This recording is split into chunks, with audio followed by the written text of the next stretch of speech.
कहाँ महाकाली नदी बेच्दा राजाकै पालामा बेचे त हो नि।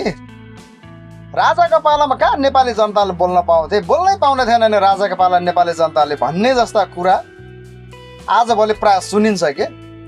अनि प्राय यो कुरा गर्नेहरूमा चाहिँ प्राय जस्तो राजाकै पालामा पत्रकारिता गर्ने र केही नेतागिरी गर्नेहरू पनि पर्छन्, त्यो मान्छेहरू पनि पर्छ यो कुरा गर्नेहरूमा आजभोलि।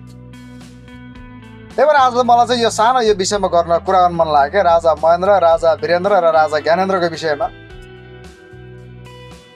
राजा महेन्द्र 2011 देखि 2028 सम्म उहाँको कार्यकाल रह्यो, राजा हुनुभयो। 28 मा उहाँको निधन भयो, माघ 17 गते उहाँको निधन भयो। त्यसपछि वीरेन्द्रको पालो आयो, राजा वीरेन्द्रको।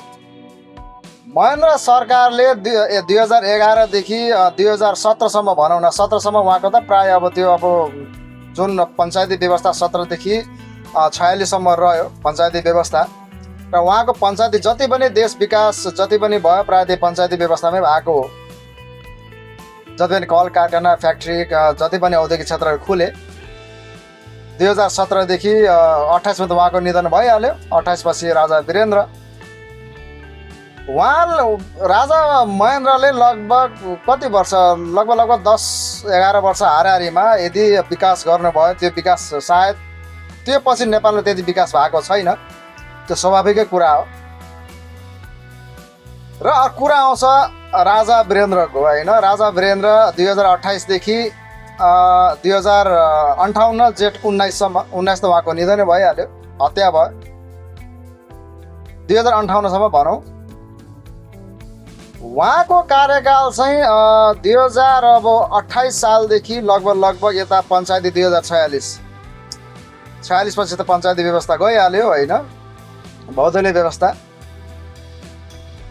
अनि त्यो बिचमा चाहिँ जति पनि जुन 46 पछि जति पनि अहिलेका नेताहरू भनाउँदाहरू छन्, अहिले जति पनि नदी नाला जति पनि बेच्नेमा चाहिँ उनीहरू नै पर्छ के। 46 पछि नै हो होइन, म्याक्सिमम यो नदी नाला बेचबिखन यता त भएको चाहिँ 46 पछि नै हो। किनभने 46 पछि पनि राजा त हो नि होइन, 2063 सम्म त राजा हो, राजसंस्था हो। तर मान्छेहरूलाई चाहिँ अलिकति बुझाइमा चाहिँ के हुन्छ भने राजाकै पालामा त हो नि, महाकाली सन्धिदेखि लिएर यता सुस्तादेखि लिएर अनेकौँ छ जति पनि होइन, यो जति पनि भएको राजाकै पालामा भन्ने जस्तो कुरा गर्छ कि। यति कुरा बुझ्न जरुरी छ कि राजसंस्था राजाको पालामा चाहिँ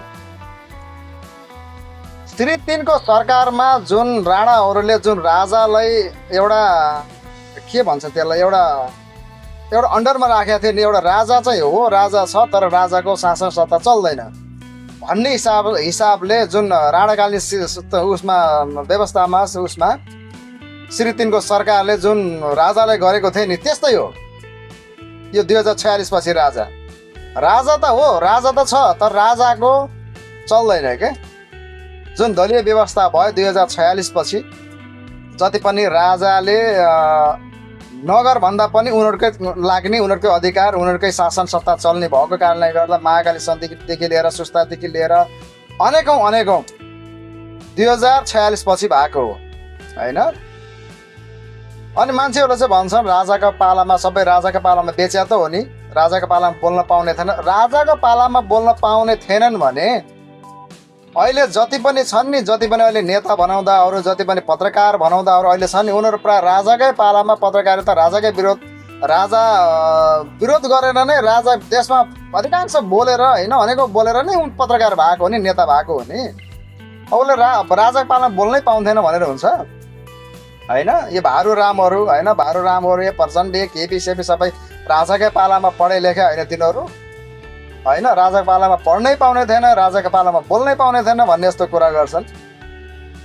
त्यही भएर आज चाहिँ मलाई सानो कुरा गर्नु मन लाग्यो, महाकाली नदीदेखि लिएर राजाको पालामा बेचिया भन्ने जस्तो कुरा गर्छन्। अनि जति पनि विकास भयो महेन्द्रकै पालामा भयो, वीरेन्द्रको पालामा त्यति विकास भएन जस्तो लाग्छ मलाई, मेरो अध्ययनमा चाहिँ मैले जुन रिसर्च गरेको छु। र त्यसपछि राजा ज्ञानेन्द्र बिचरा 2058 जेठ 19 पछि राजा वीरेन्द्रको हत्यापछि राजा ज्ञानेन्द्र जुन राजा बन्नुभयो, उहाँ पनि त्यस्तै जुन श्री 3 को सरकार हुने बेलामा राणाहरूले राजालाई मुठ्ठीमा राखे जस्तै उहाँको पनि त्यस्तै नै हालत भयो भन्दा हुन्छ। उहाँले चाहेर केही गर्न सक्नुहुने थिएन एउटा देशमा राजा छ भन्ने मात्रै हो। एउटा त्यतिमै राजा ज्ञानेन्द्र बस्नुभयो। उहाँको कार्यकाल पनि खासै धेरै भएन, 58 देखि 63 भने लगभग 8-9 वर्षको हारेर मात्रै उहाँको कार्यकाल रह्यो। र त्यसपछि 2063 पछि अहिले 2083 सम्म आउँदा देशको हकीकत, देशको हालत कस्तो छ के छ भन्ने कुरा यो सम्पूर्ण नेपाली जनताले बुझेको छ, प्रत्यक्ष देखेको छ के छ कस्तो छ भनेर होइन। त्यसले गर्दा अब राज संस्था राजाको पालामा देश कुन स्थानमा थियो र अहिले राजा छैन र देश कुन स्थानमा छ भन्ने कुरा छर्लङ्ग स्पष्ट छ। र हेरौँ आगामी दिनमा अब देश केही सुधार हुँदैछ। यसको मतलब यो होइन कि म राजा नै चाहिन्छ, राजा नै हुनुपर्छ भन्ने मेरो उद्देश्य होइन। तर राजाले चाहिँ देश बिगारे होइन, यसमा चाहिँ 100% ढुक्क छु म। जति देश बिगारे, जति भाँडमेलो गरे यही नेता, यही दलहरूले नै गरे। यो कुरामा सब नेपाली जनताहरूले बुझ्न जरुरी छ। आज यही सानो भिडियो बनाउन मन लाग्यो, के लाग्छ कस्तो लाग्छ प्रतिक्रिया दिनु होला। ओके, नमस्कार।